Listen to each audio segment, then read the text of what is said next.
jenjang S1 saya, lalu saya melanjutkan, saya sempat bekerja di Global TV sebagai kreatif selama 7 bulan.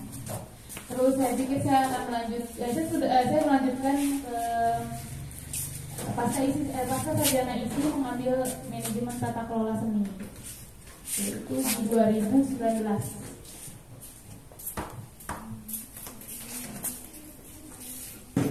Terus saya lahir di Metro, saya asli orang Metro. Saya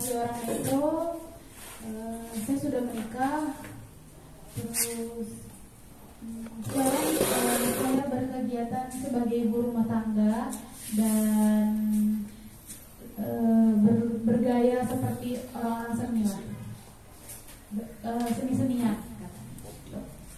Sejauh ini itu dulu ya, sambil kita nanti jalannya bincang-bincang santai kita ini, nanti kita perkenalan lebih jauh lagi.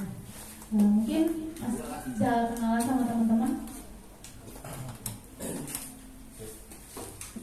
Oke, assalamualaikum warahmatullahi wabarakatuh. Perkenalkan, nama saya Dimas Lutfi Prayoga. Saya kemarin sempat berkuliah di Jogja di Vkom Akindo, jurusan Broadcasting Film. Terus memang agak nyambung sih orang film, tapi kalau sendiri karena memang dulu pernah buat eksibisi juga waktu di Jogja, gelar karya kampus yang pamerannya itu nggak cuma film doang, nggak cuma screening, ada seni rupanya juga, karena memang di jurusan ada advertising di kampus, jurusan grafis dan lain segala macam. Ya itu, jadi di sini saya cuma sekedar melengkapi, menambahkan saja di bagian teknisnya, karena memang saya orangnya orang teknis banget ya lo. Gitu, karena memang kalau Mbak Ibunya sendiri kan memang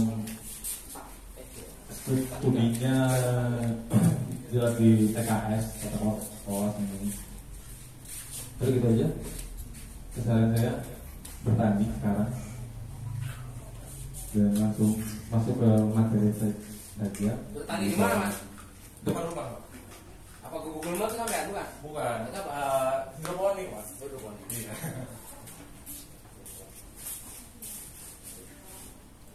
Oke, langsung saja. Oke, coba.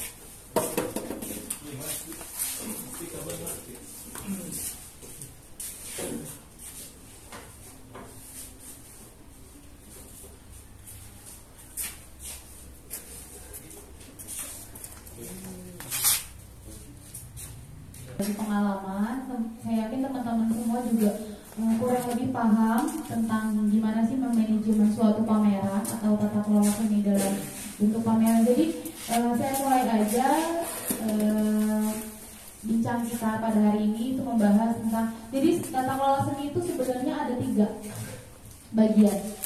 Ada tata kelola seni pameran, tata kelola seni museum, dan festival.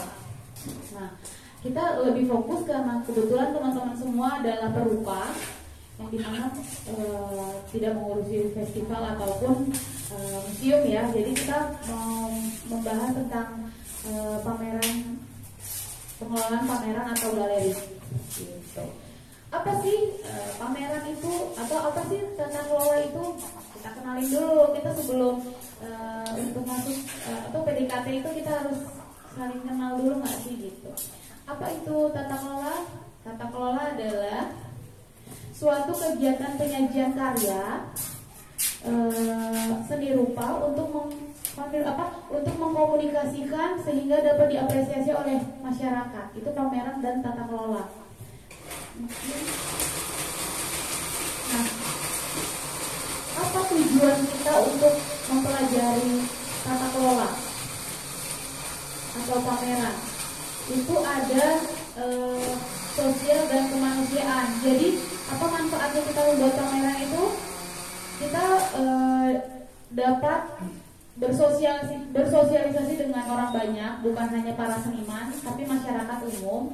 Terus di situ juga bisa mengadakan atau membuat apa ya, kepedulian antar manusia. Jadi karya-karya yang bisa kita pamerkan itu bisa kita hasil dari penjualan karya itu bisa kita kasih ke panti asuhan, terus sejenisnya seperti itu kita udah bisa masuk ke ranah kemanusiaan. Terus komersil, nah ini sering banget kan dibahas idealis dan komersil. Komersilnya seperti apa? Itu di sini komersilnya, jadi diselenggarakan pameran seni rupa itu dengan tujuan komersil, karena diselenggarakannya dengan harapan karya itu terjual. Mau nggak mau karya itu terjual dan akan dibagikan oleh hasilnya itu akan dibagikan oleh seniman dan penyelenggara pameran gitu. Yang terakhir ada pendidikan. Apa sih edukasi untuk seniman itu sendiri dalam melaksanakan pameran? Harapannya mendapat apresiasi dan tanggapan dari pengunjung untuk meningkatkan kualitas berkarya si seniman itu sendiri.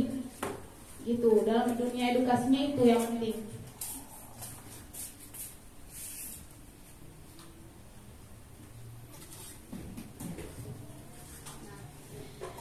Ada tujuan, ada juga manfaat. Apa manfaatnya untuk seniman melakukan pameran? Nah, di sini bisa kita baca.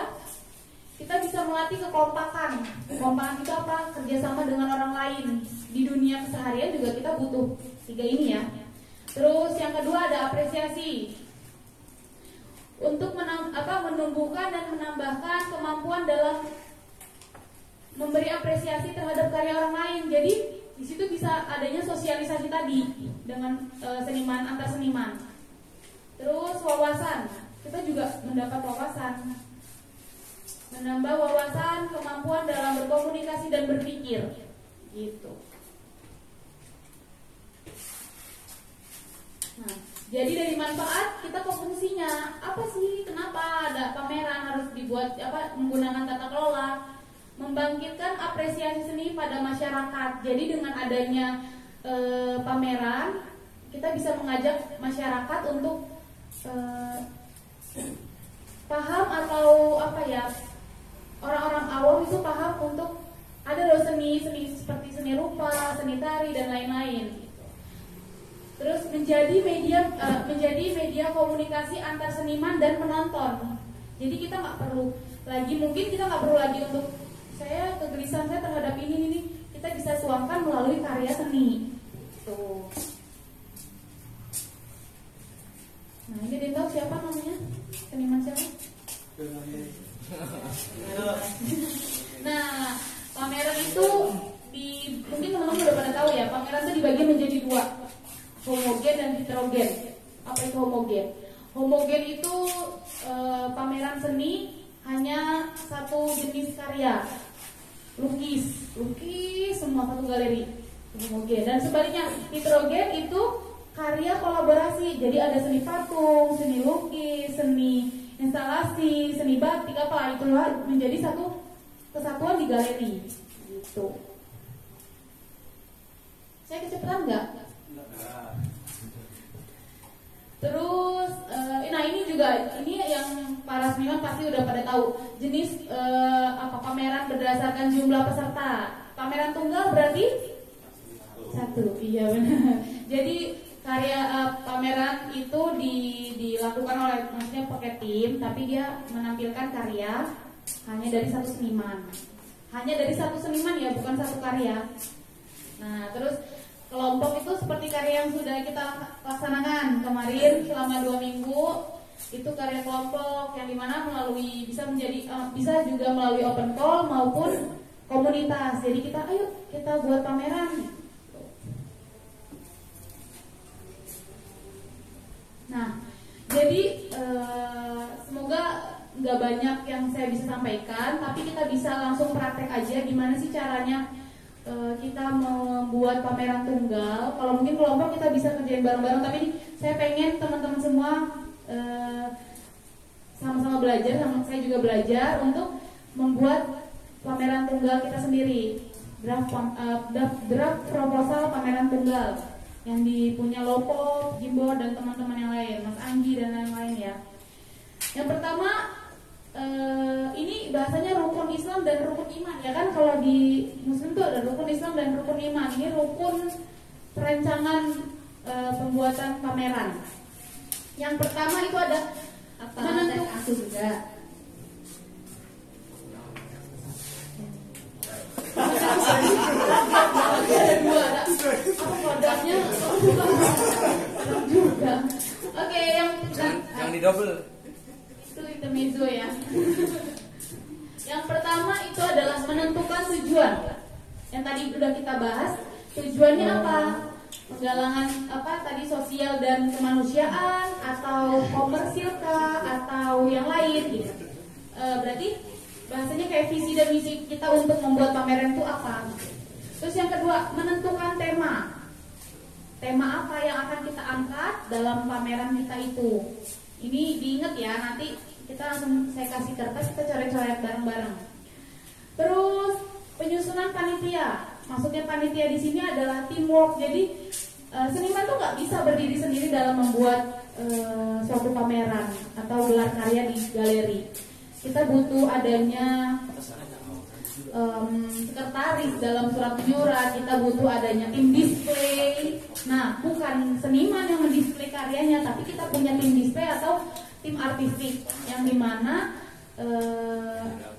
dia dapat membantu teknis dalam pendisplayan karya. Tapi tetap balik lagi, konsep dan gagasan itu adalah punyanya seniman, mau di mana letak gitu. Nah, dibantu oleh kurator gitu. Nggak bisa dalam suatu pameran tunggal mengkuratorkan dirinya sendiri, itu nggak bisa. Jadi kita punya kurator untuk pameran tunggal kita gitu. Terus menentukan waktu dan tempat, itu penting nggak penting ya. Maksudnya kita mau pameran tunggal, kita nggak bisa langsung melengkap ke agenda kegiatan mau ngapain aja, nggak bisa. Kita harus punya tekanan bahwa waktu dan tempatnya mau di mana.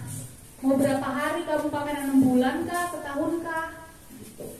Terus nah ini langsung penyusunan agenda. Jadi konten dari pameran kalian itu hanya gelar karya atau ada, ya pasti ada artis stok itu jadi makanan wajib kalau pameran. Jadi untuk bukan juga Pak. Jadi untuk audiens itu lebih dekat dengan seniman, terus dekat dengan karya, terus paham maksud dari apa tujuan dari seniman itu. Jadi langsung dibicarakan di artis talk itu. Terus terakhir, nah ini penyusunan proposal. Dari semua ini dirangkum ke penyusunan proposal gitu sih. Nah, sejauh ini untuk kita masuk ke penyusunan draft proposal ini, ada apa yang mau ditanyakan dari teman-teman? Atau ada tambahan, Mas? Oke, terima kasih buat Mbak Gita. Sekedar menambahkan saja manfaat-manfaat atau dari tata kelola seni itu sendiri itu sebenarnya luas banget sih. Ada manfaat untuk audiensnya, ada manfaat untuk si artisnya juga, ada manfaat untuk kuratornya sendiri. Jadi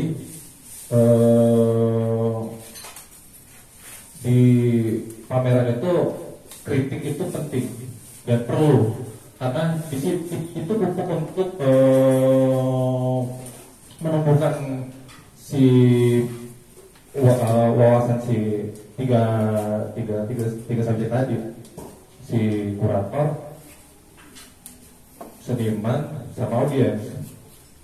Jadi kenapa sih pameran itu butuh kurator? Karena profesionalitas dalam berpameran itu kita ingin menampilkan sebuah karya yang memang punya pertanggungjawaban, nggak asal buat aja. Kalau asal buat aja semua orang bisa aja buat apa namanya sebuah karya batu susut segala macam, ya udah jadi itu karya saya, tapi nggak ada pertanggungjawaban. Dah dikritik itulah ilmu-ilmu atau wawasan-wawasan yang sudah dimiliki sama kurator, sama seniman, sama audiens itu dibalikin lagi ke dirinya sendiri. Jadi kritik itu juga punya manfaat untuk si kritikus itu sendiri. Ketika dia berani mengkritik sebuah karya, dia juga harus bisa mempertanggungjawabkan argumen kritik dia tadi itu. Kayak semisal mungkin semalam kita menyinggung tentang warna, tentang semiotika. Ketika ada seseorang yang mau mengkritik tapi dia nggak punya gagasan, dia mentah aja. Sama aja kayak ya si pengkarya, ketika dia berkarya, ya cuma jadi sebuah karya aja, tapi nggak ada nilainya, nggak ada value-nya, nggak punya isi. Begitu. Jadi ya benar seperti kata Wali kita semalam, setiap goresan punya pertanggungjawabannya. Apa yang dilakukan, apa yang dikerjakan terhadap karya itu sendiri, itu punya pertanggungjawabannya. Karena memang saya basic di film, ya sama seperti itu. Ya makanya saya tanya semalam ke Mas Anggi, ketika kita mau berkarya, ya konsep itu harus utuh dulu. Kita udah punya fondasi yang kuat. Nah, jadi kita mau buat bangunan, ketika misalkan struktur material-material yang kita gunakan memang itu nggak kokoh, ya sekali tendang aja hancur. Gitu deh, sama aja kayak karya. Ya, kita punya karya yang bagus, ya kelihatannya bagus, tapi kalau waktu disegel roboh. Kekuatan kekokohan karya itu terdapat di deskripsinya, terdapat di argumennya, terdapat ya kegelisahan itu dirasakan, dicari dan dikembangkan dan ditopang dengan wawasan-wawasan itu tadi, ilmuwan-ilmuwan itu tadi dalam karya semua seni rupa, film dan lain segala macam. Itu sih bentuknya kritik. Jadi kena ya harus profesional itu, karena apa? Karena apresiasi yang bakal diberikan sama audiens itu banyak, seperti mungkin kayak dibilang Mas Dharma, ada yang namanya berkah, ada yang namanya rezeki. Ketika misalkan itu dihargai cuma melihat itu bisa dihargai dengan materi, ya itu bentuk apresiasinya. Ada nilainya, ada nilai jualnya, ada nilai tukarnya. Gitu loh. Jadi bukan perkara materialnya harganya berapa, tapi idenya, keresahan bagaimana kita memproses karya itu nggak cuma sebatas ketika seniman lukis, proses berkarya itu bukan sebatas ketika dia di depan kanvas, enggak. Proses berkarya itu dia jauh sebelum itu. Dia belajar bagaimana mengenal warna, bagaimana mengenal garis, bentuk. Prosesnya jauh sebelum itu. Jadi ya ketika melukis kita mempraktekkan. Apalagi yang disinggung semalam, ketika ada seniman yang dibilang cuma ketika pas ada festival baru dia ngikut, dia berkarya.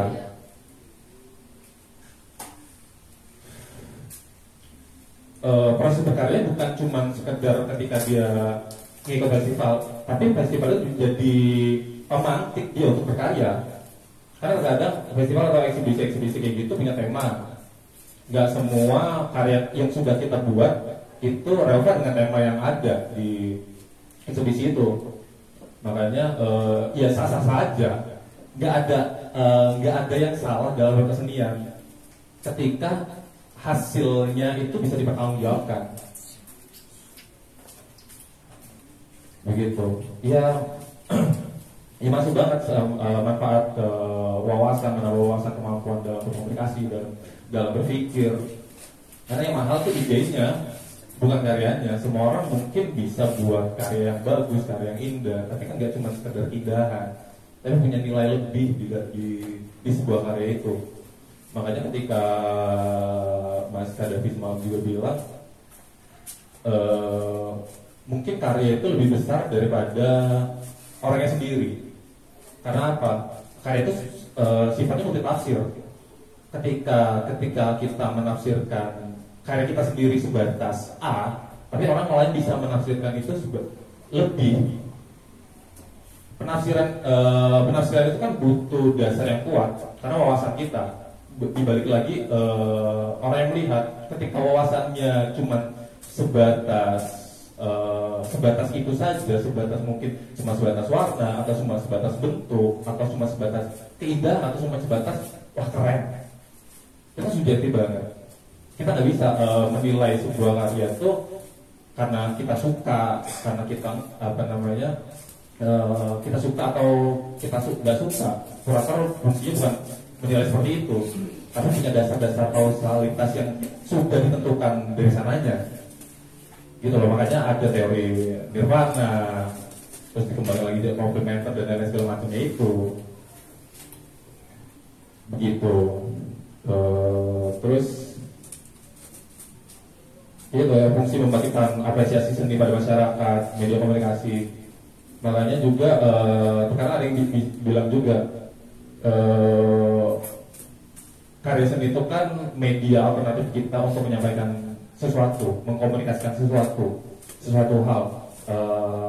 Makanya mungkin sejarahnya dulu seniman itu ya nggak banyak, nggak pintar bicara, tapi dia berbicara melalui karya. Tapi nggak diem aja juga ketika karya itu sudah jadi.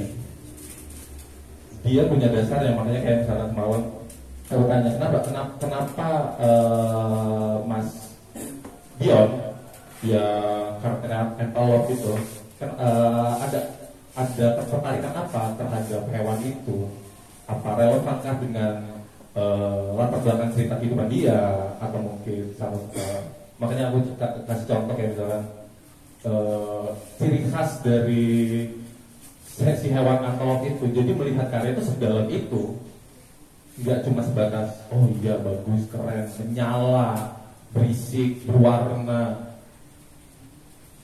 tuh. Nah di pameran inilah kita sama-sama belajar, kita sama-sama mengkritik diri sendiri, mengembalikan karya itu ke diri masing-masing lagi. Sejauh mana pemahaman kita terhadap karya yang sudah kita buat, sejauh mana pemahaman kita terhadap kritik yang kita buat juga, kita lapaskan terhadap karya seseorang. Hujan ya, selamatkan dulu. Selamatkan.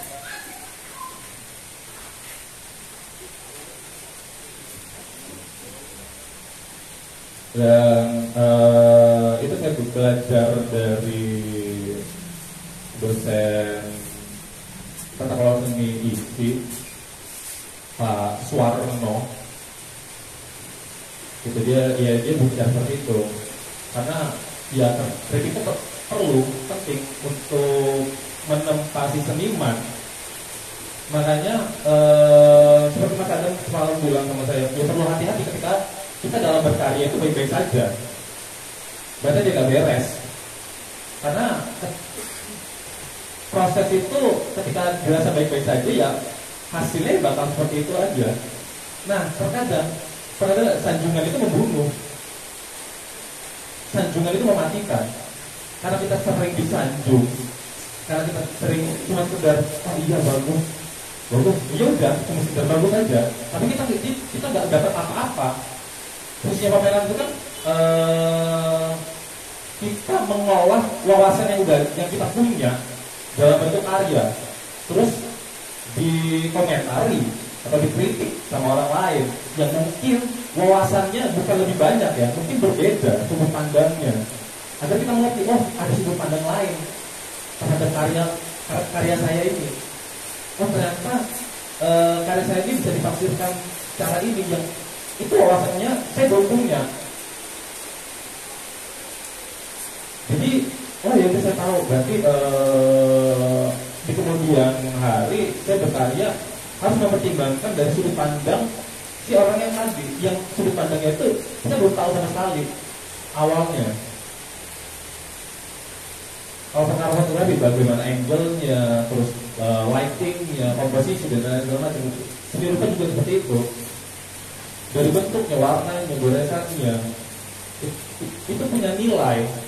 Makanya mungkin kalian lebih banyak tahu logo itu, desain logo ya kalau orang-orang ngiranya cuma coret-coretan dia itu cuma garis, tapi kalau harganya mahal kan bukan logonya yang mahal, tapi nilai daripada logo itu, nilai dari bentuk itu sendiri yang mahal. Yang mahal apa? Wawasannya. Mungkin aku bisa buat misalkan dulu kan Farid Derby pernah menang kompetisi logo PT KAI yang cuman bahasannya ibaratnya cuman tanda panah. Ya aku juga bisa buatnya, tapi aku tidak bisa mempertanggungjawabkan si logo yang aku buat tadi. Kenapa harus bentuknya tanda panah, ada runcing, ada garis melengkung, terus ujungnya lancip, apa warnanya? Aku bisa mungkin, tapi ya aku semua orang mungkin juga bisa buat hal yang serupa. Tapi kan ketika nggak ada argumennya di situ, nggak ada pertanggungjawabannya di situ, ya kosong aja, mentah.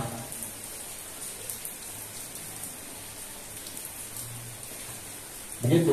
Jadi ya orang dengan adanya pameran-pameran profesional seperti ini, ya mengasah lagi mental si seniman, si audiens dan si kurator. Karena ada kritikus. Jadi di suatu pameran itu ada 4 profesi lah bahasanya, kita yang profesi: seniman, kritikus, kurator, dan audiens. Itu ada masuk dari masyarakat atau audiens itu masuk dari peran si kepentingan si pameran itu gitu. Kalau nggak ada audiens, siapa yang mau merespon karya kita? Kalau nggak ada kritikus, ya tadi membangun, siapa yang mau membangun? Kalau nggak ada kurator, siapa yang mau menengahi antara kritikus, audiens dan seniman? Gitu.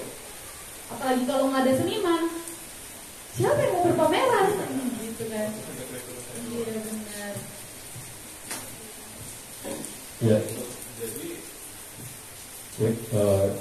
Jadi ya itu seniman punya karya yang semakin lama semakin tajam. Jadi ketika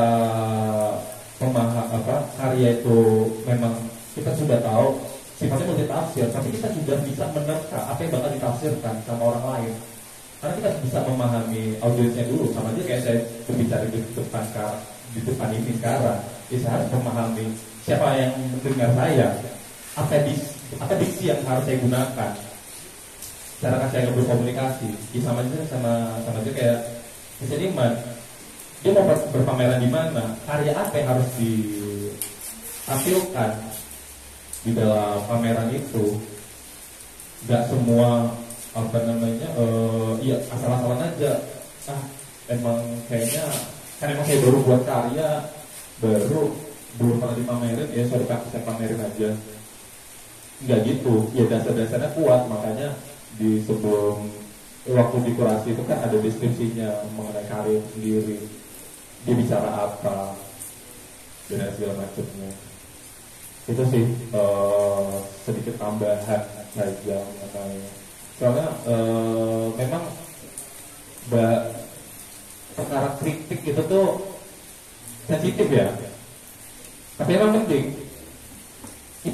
Itulah yang mengasah seniman biar menjadi lebih tajam ketika berbicara melalui karya. Ya kalau nggak ada yang kritik ya udah, seniman itu ya senang-senang aja.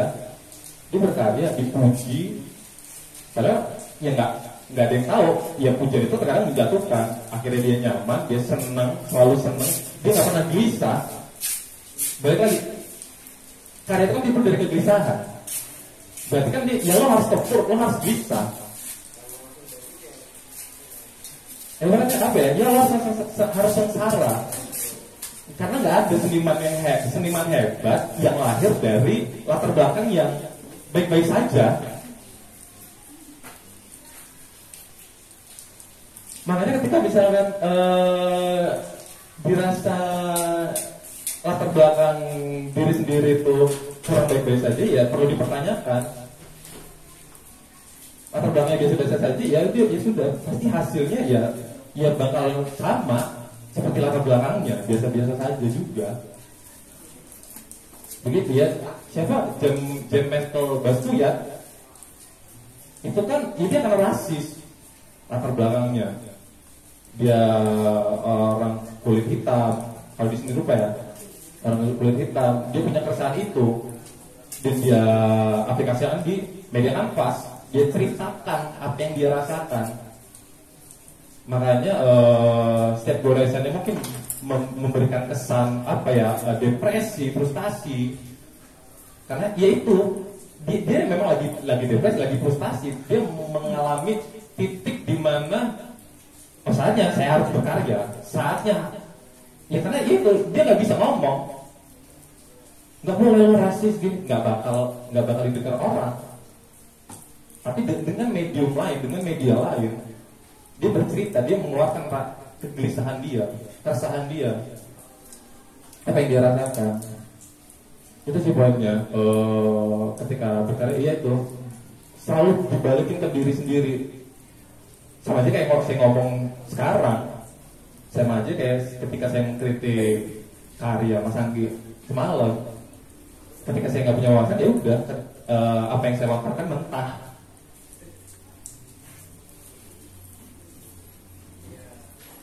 Begitu. Oke, boleh langsung lanjut.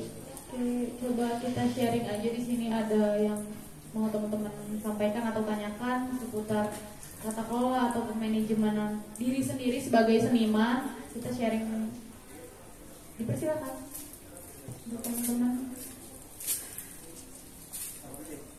Jill gimana?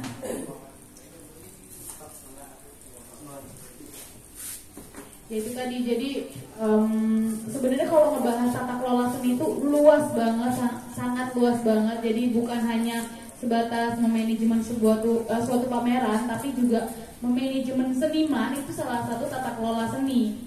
Jadi misalnya apa yang dibutuhkan seniman? Aku bahas karena kebetulan semua di sini seniman. Apa yang dibutuhkan seniman dalam mengelola dirinya sebagai perupa?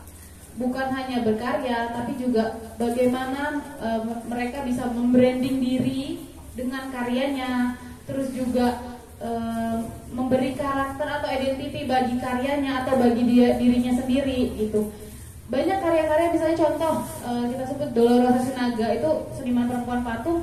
Dia tanpa harus bicara, kan misalnya contoh di lukisan ada kayak siapa pelukisnya atau apa. Nah, Dolorosa Sinaga itu dia tidak mengeluarkan bentuk dari siapa pemilik atau pencipta karyanya itu, tapi kita tahu dari bentuknya. Nah, tidak harus memberikan bentuk-bentuk, tapi bentuk dari karyanya itu bisa mewujudkan. Nah, itu fungsinya tata kelola di diri seniman itu sendiri gitu.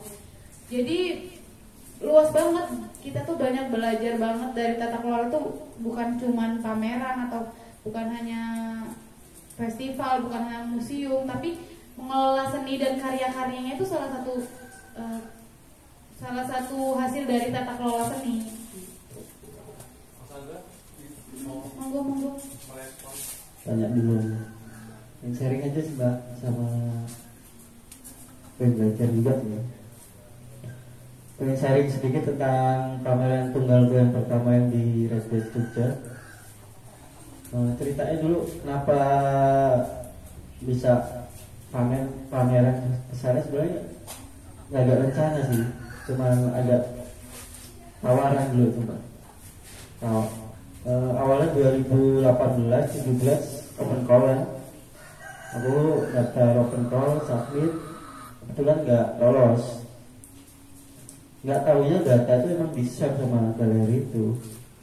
Di 2021 di kontak lah, Mas siap nggak kalau kita pameran tunggal? Waduh, bingung kan? Pameran tunggalnya kayak jauh lah dari angan-anganku, sama sekali nggak tahu karya apa yang temanya kayak waktunya juga nggak buru, soalnya dikasih waktu cuma 2 bulan. Sedangkan kalau menyiapin karya pameran tunggal dengan waktu segitu, wah nggak sampai lah. Nah akhirnya tuh sedikit sharing sama Mas Wisnu, Mas ini gimana Mas, ada nggak? Udah sikat aja buat belajar yang bersama. Akhirnya itulah fungsinya kenapa kita berkarya itu bukan karena ada orderan buat, enggak event buat. Ya emang media ekspresi ya sebenarnya. Karena aku keluarin karya-karya itu lama. Karena kalau dulu karya aku lebih banyak ngomongin masalah pribadi sih, masalah keluarga, masalah pertemanan, apa yang aku alami sehari-hari. Nyambung gak tahu, dari gambar ke gambar nyambung waktu itu. Wah pas sudah gitu. Jadi pameran kali ini lebih ceritain proses kepada saya bagaimana cara bertahan dari sini di kota kecil itu. Nah di sini sudah ngobrol sama juga juga dia nulis. Nah jadi ada rasa muncul juga itu karena baru pertama juga. Nah fungsi dari kurator itu sendiri yang benar apa emang udah ada alurnya itu gimana ketika dia mendampingi seniman atau pameran tunggal, apa konsep itu 100% dari kurator baru dilimpahin ke artisnya, atau artisnya udah punya konsep dilimpahin ke kurator dan itu terjadi diskusi dan menjalin kesepakatan. Soalnya beberapa aku tanya teman-teman di Jawa itu ada seniman yang nunggu dulu konsep dari kurator baru dia berkarya, biar karyanya sukses. Karena ada juga yang senimannya udah siapin, dari kurator tinggal nambahin aja tipis-tipis. Nah itu pertanyaan. Tugas sebenarnya gimana dia mendampingi artis itu buat pameran tunggal. Tugas dan fungsinya itu apa kurator? Terus udah sih itu dulu Pak. Iya, jadi tadi ngebahas tentang pamerannya Mas Lopo di Jogja ya Mas ya. Jadi sebenarnya nggak jadi hak paten ya, maksudnya paten dalam arti kurator itu memberikan konsep ke seniman atau sebaliknya kurator itu menunggu. Tapi yang pengalaman saya dan banyak saya maksudnya dapat dari background saya, pendidikan saya tata kelola seni, kurator itu merapikan redaksi narasi dari konsepsi seniman itu sendiri. Maksudnya gini, tadi Mas Lopo membuat karya apa? Temanya apa waktu itu? Proses berkarya Mas Lopo dari awal mungkin mengenal kanvas sampai pada akhirnya pas pameran tunggal itu dibantu kurator untuk mengkurasikan. Nah prosesnya kurator kapan untuk menemani dari awal dia berkarya? Contohnya gini, saya mau mengkurasikan karyanya Mas Lopo. Saya temenin, maksudnya bahasanya saya temani Mas Lopo selama membuat ide atau gagasan gitu. Terus di situ saya membantu menarasikan, meredaksikan bahwa tentang si tema atau gagasan yang Mas Lopo itu buat gitu. Nggak ada patennya bahwa banyak juga kok seniman yang gini, saya pasrahkan semua karya saya dengan seniman gitu. Mau konsepnya kayak gimana, mau saya konsepnya mau kayak gimana, saya kasih ke kurator. Ada juga yang kayak gitu. Jadi itu apa ya, hasil dari diskusi aja antara kurator dengan seniman gitu. Nggak ada hak paten bahwa ya tadi saya bilang bahwa kurator harus yang menentukan konsep, nggak ada yang kayak gitu. Terus sebaliknya seniman harus menentukan konsep, nggak ada yang gitu. Itu sih Mas.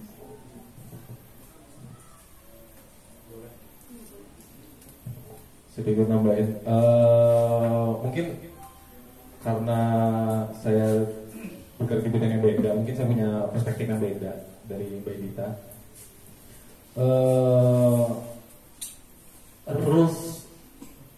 Rules yang sebenarnya ya karena seniman itu yang menciptakan karya, karena fungsi kurator itu ya mengkurasi, mengkritik apa yang kurang, apa yang ya apa yang perlu ditambah atau apa yang perlu diindahkan lagi dari narasinya, dari karyanya. Makanya kalau fungsi dari kuratornya sendiri tidak di ranah kamera, itu konsep sudah harus dimiliki sama si seniman. Ketika di ranahnya kamera, tapi kalau misalkan cuma sebatas konsultasi, itu bisa. Jadi saya mau ikut pameran ke Arjok. Mungkin Mbak Edita udah pernah main ke sana atau udah pernah jadi volunteer ke sana.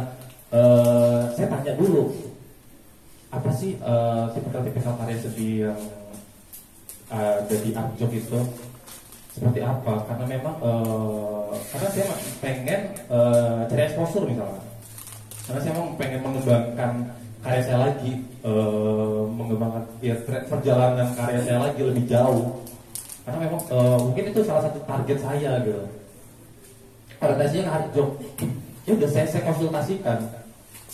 Nah, tapi kalau misalkan kurasi sendiri, fungsinya kurator sendiri dalam pameran, kita kan bicara tentang pamerannya sendiri.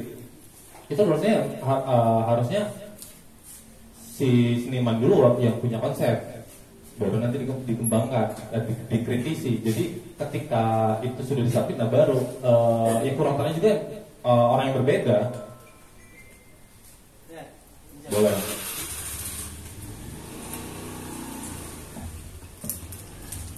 Oke, menarik sekali pembahasan tentang tata kelola seni. Dengan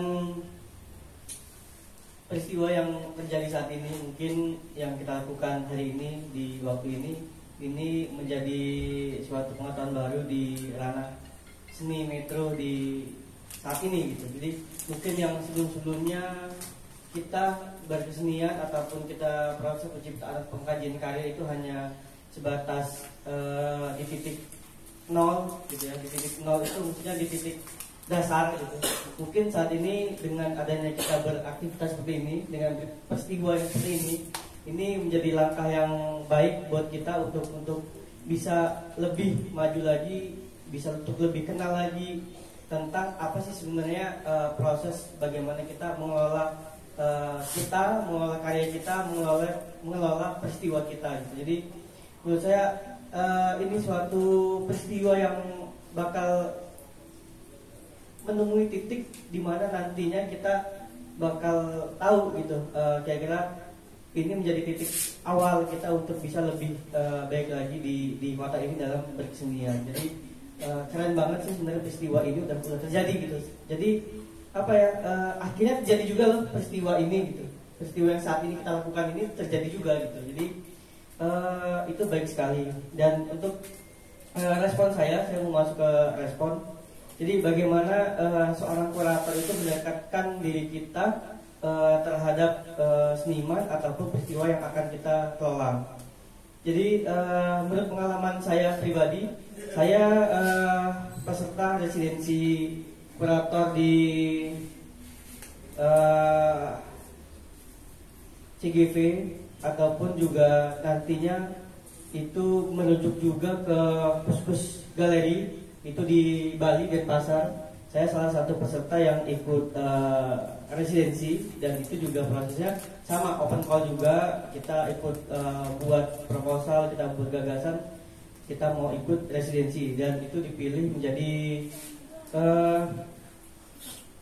Indonesia Timur menjadi fokus utamanya. Jadi kurator-kurator muda dari Indonesia Timur itu banyak yang menghiasi di kegiatan tersebut. Nah, jadi menurut pengalaman saya selama saya residensi sebagai kurator ya, jadi ada kurator Binel Jakarta namanya Farwadani, kalau tahu itu kuratornya Binel Jakarta, itu mentor kami di residensi.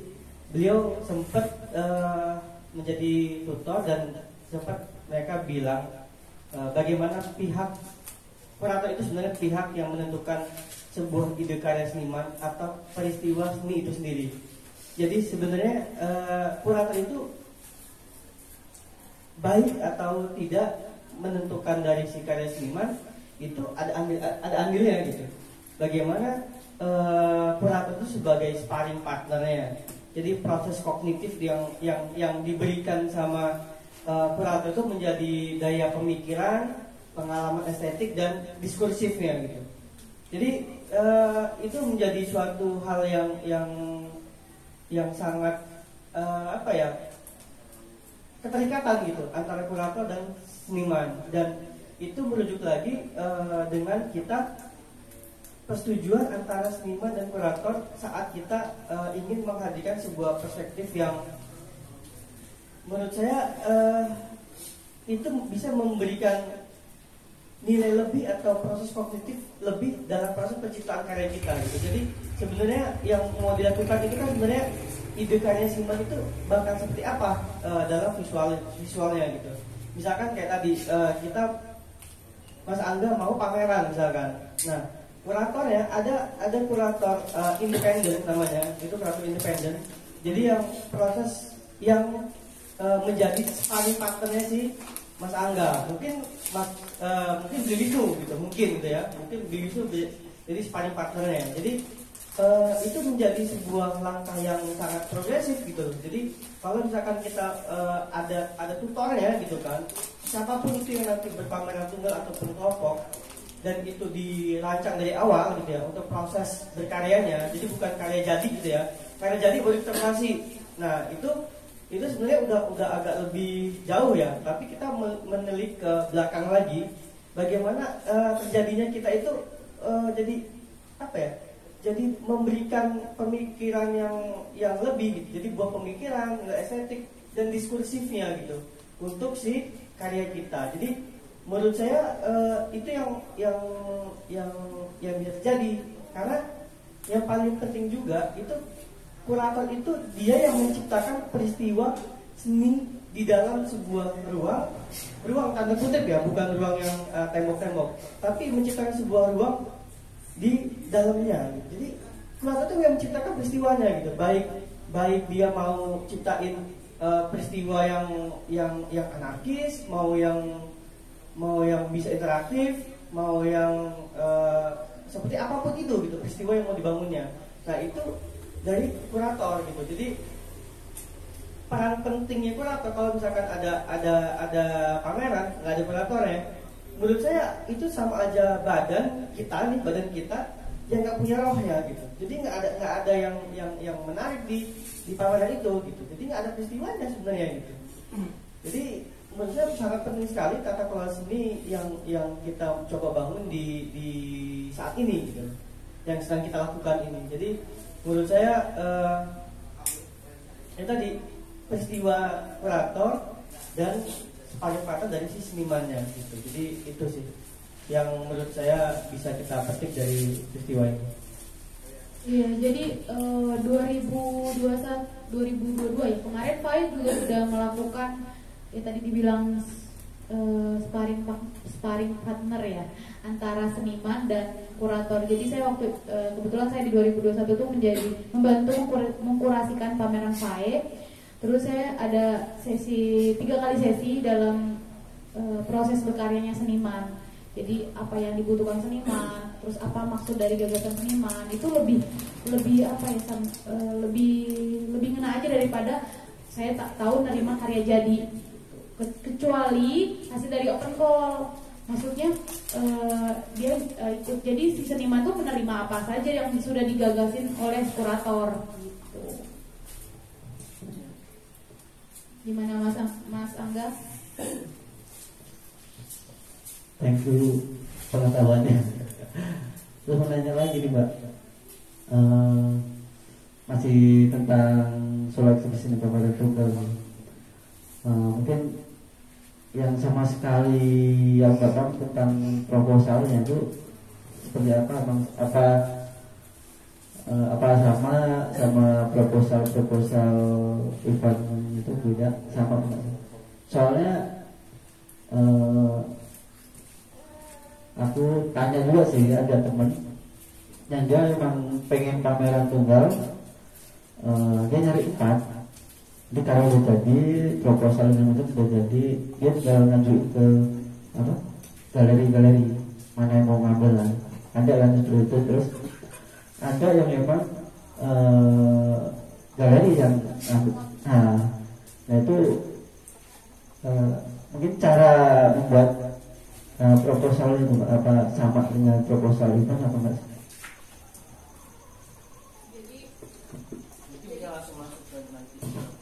Ya, kita ada workshop buat gimana teknis dalam pembuatan proposal. Jadi kurang lebih itu nggak jauh beda dari pembuatan festival ya, proposal festival, proposal pembuatan karya museum dan tadi itu pameran ke galeri-galeri itu kurang lebih nggak jauh beda. Cuman ada yang lebih detail yang dimiliki dari tiap bagian itu sendiri gitu.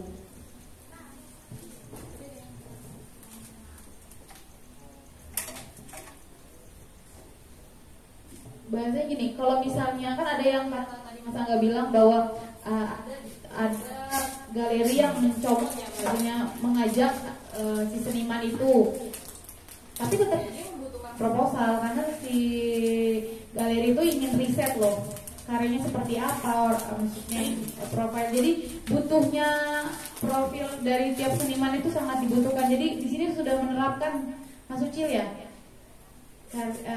dia buat karyanya yang tentang apa badak itu dibuat profil sama dia, itu dibutuhkan buat mempermudah galeri atau kurator untuk paham apa karyanya dan bentuk dari kalau dia ingin pameran tunggal.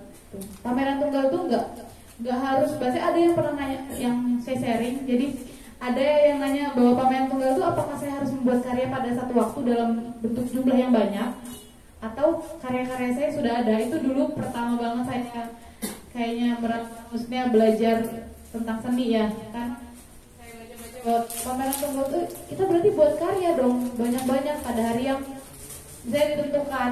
Jadi dari tanggal 27 sampai misalnya prosesnya tanggal 27 sampai tanggal 1. Nah 3 hari itu saya buat karya banyak dong untuk pameran tunggal saya. Ya nggak gitu kan maksudnya. Ya itu juga ya nggak apa-apa gitu.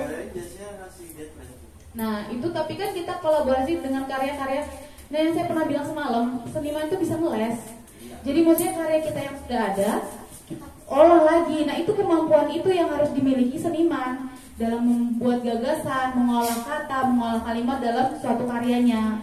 Itu memudahkan untuk seniman berkarya loh, lebih memudahkan dalam dia berkarya. Jadi misalnya mungkin karyanya Mas Anggi yang apa itu ya, itu mungkin konsep awalnya nggak seperti itu. Mungkin. Nah, gitu. Tapi bisa berubah sewaktu-waktu menyesuaikan dengan pameran itu. Nah, gitu loh. Itu yang dibutuhkan seniman untuk di era ini loh, di era ini. Mungkin kita bisa langsung coba Mas. Ini boleh. Ini proposal FAE.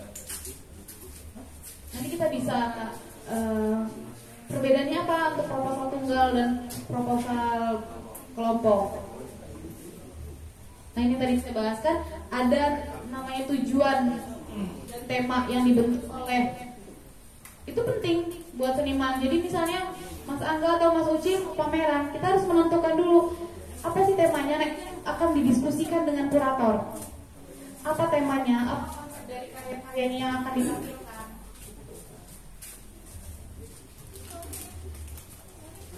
Ini kan temanya latar belakang. Nah ini penting juga. Jadi sebelum tema kita menentukan latar belakang. Yang tadi saya bilang apa tujuan kita untuk membuat pameran ini, apa tujuannya? Digagaskan di latar belakang. Lalu ke tema yang tadi saya bilang, tema dan tujuan. Apa tujuan kita dalam berkarya? Apa tema yang akan kita angkat dalam pameran tunggal kita itu? Nah ini tadi ada penyusunan konten. Jadi bukan hanya pameran tunggal, tapi ada artistok. Lalu ada apa di konten kegiatan pameran tunggal kita. Ini juga sama pameran tunggal maupun festival ya, biasanya ada susunan panitiaan dan RAB. apa yang dibutuhkan oleh seniman. Jadi gini, saya sering banget ngelihat ya teman-teman saya waktu saya di Jogja dan di Bandung, mereka sering mendisplay dengan tenaga mereka sendiri. Jadi seniman ikut andil di situ. Itu memang rasa kita, kepedulian kita terhadap karya-karya kita tuh, tapi tidak maksudnya tidak melakukan teknisnya loh, tapi mengarahkan lebih tepatnya. Jadi kita tuh kudu banget punya tim artistik atau tim layout. Itu dia merangkum menjadi keamanan karya kita, terus dia memikirkan ukuran. Memang kita dibantu oleh kurator ya untuk mementingkan ukuran dan lain-lain, tapi tim layout itu harusnya lebih paham dia menggunakan media apa, bahan apa untuk itu apa namanya. Nah, yang kita butuhkan sekarang ini adalah galeri yang bisa dihancurin, bahasanya dipaku hayu, dibor hayu, maksudnya menyesuaikan konsep apa dan tema yang seniman itu mau lakukan di galeri itu gitu. Itu yang belum di Metro khususnya yang belum kita punya. Nah, itu. Nah, semangat itu sih yang saya greget banget pengen punya gitu. Tempat itu, space itu yang dibutuhkan seniman sekarang gitu.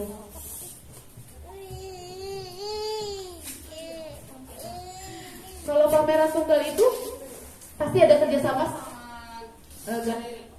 Nah, di mana galeri yang sudah membantu dalam hal ini, kita punya tim. Nah, itu tadi ada namanya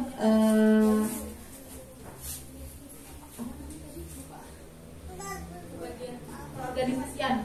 Nah, itu bukan hanya artistik tadi, tapi juga tim sponsor. Jadi yang membantu kesejahteraan pameran kita gitu.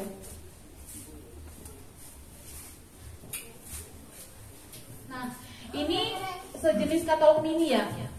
Saya pernah buat pameran sama teman-teman saya. Ini sederhana banget katalognya, coba saya bawa ya. Ini penting nggak penting katalog itu penting nggak penting, bahasanya penting banget iya, nggak penting juga mungkin orang awam nggak penting dengan katalog, dia datang ke pameran mau lihat lukisannya langsung gitu. Tapi katalog yang kita sangat membutuhkan. Jadi ini bentuknya sederhana aja, boleh lihat. Jadi di mana profil dari seniman dan karya yang akan ditampilkan itu ada di katalog dan proposal. Nah, ini kan kebetulan karya atau pameran kelompok yang dimana banyak seniman-senimannya. Nah, untuk pameran tunggal kalian bisa selipkan nama, caption di bagian profil seniman gitu. Jadi boleh kalian taruh latar belakang kalian, awal mula berkesenian, terus kalian bisa masukkan latar belakang kalian sebelum jadi seniman atau gimana, terus kalian bisa masukin karya-karya kalian terdahulu, bahkan tapi yang sering saya lihat itu karya-karya yang akan dipamerkan pada pameran tunggal itu. Nah, ini penutup, kalian kasih identitas karena untuk lebih mudah menghubungi si seniman itu sendiri. Oke, begitu Angga. Benar sih Mas. Udah tahu kan sebenarnya? Ya, pengen lebih tahu lagi sih Mas. Beli Wisnu itu juga keren, dia display sih. Jadi sama dia emang dialurin dari awal nih pakai kertas, kain, kanvas, dari drawing, cat air terus ke akrilik. Jadi ada cerita di semuanya cerita. Jadi emang nggak bisa sendiri ya Mbak ya, harus kerja tim memang. Berat kalau senimannya juga buat kayak gini ya. Next time kerjasama lah. Seniman itu kan super team, bukan Superman.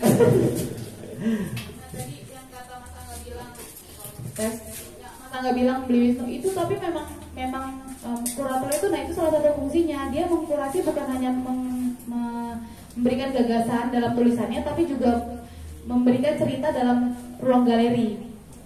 Jadi menyesuaikan dengan tema dan konsep yang dibuat oleh seniman itu. Jadi berirama loh di galeri, berirama, bercerita dari awal cerita gitu. Yang lain? Assalamualaikum warahmatullahi wabarakatuh. aku nanya tapi ya, belum berhubungan sama proposal soal pameran ya Mbak. Jadi itu kan seniman itu kan kalau mau ikut pameran dia punya karya yang memang itu karya dibuat timbul dari keresahan si senimannya gitu.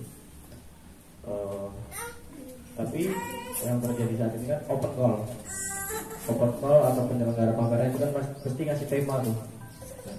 Akhirnya aku sebagai seorang vokal gitu yang pengen ambil ikut peserta pameran kan akhirnya aku mau nggak mau harus ngikutin tema itu yang belum pernah terpikirkan atau bahkan tidak terpikirkan gitu. Contoh kayak ini kan temanya kemarin, hari ini, dan esok, dan aku nggak punya karya dengan tema itu. Bisa dibilang nggak semua seniman akhirnya bakal nyaman dengan tema itu. Itu ya simpelnya pasti bakal jawab aja, gak usah ikut nggak apa-apa gitu. Tapi kan hampir semua pameran itu ngasih tema, hampir semua, walaupun nggak semua, ada yang beberapa pameran ngasih tema agak longgar dengan kebebasan tema si orang seniman sendiri gitu. Jadi aku mau nanya soal nilainya, bukan nilainya. Jadi kurator itu nilai seorang senimannya itu gimana sih gitu. Akhirnya kan karena tema itu kan dari penyelenggara kayak Selasa Visual Art Exhibition 2022 dengan tema kemarin, hari ini, dan esok. Sedangkan ya itu tadi seniman itu kan bisa alibi ya. Pinter ngeles. Tapi kan akhirnya itu kalau bisa bilang karya juga nggak jujur juga akhirnya gitu loh. Nah ini mengkurasi. Nah itu yang dinilai sang kurator ini sama seniman itu apa? Aku bisa bilang seniman yang baik lah ya, seniman yang benar-benar seniman atau gimana, itu tuh dinilai dari apanya? Karena kan aku sebagai sekarang aja yang belum apa-apa ya, aku baru, nggak semua orang itu tahan terhadap kritik gitu Pak. Akhirnya terjadi dislokasi. Artinya aku yang akhirnya nyaman di posisi ini dengan kritik itu, akhirnya aku berpindah dengan ini gitu. Kayak bahkan sering ada masukan ya, lo karya lo riset nggak? Padahal menurutku itu riset gitu. Gue aja gak nyaman sama kamar gue aja bisa jadi karya kok gitu. Gue gak nyaman karena gue ngomong aja gue bisa jadi karya gitu. Sedangkan kayak aku pernah beberapa kali bahkan dari teman-teman juga banyak yang kritik sih, nyaranin gitu. Kayak aku ngangkat soal isu perburuan dan perdagangan satwa liar, juga dominasi manusia terhadap lingkungan.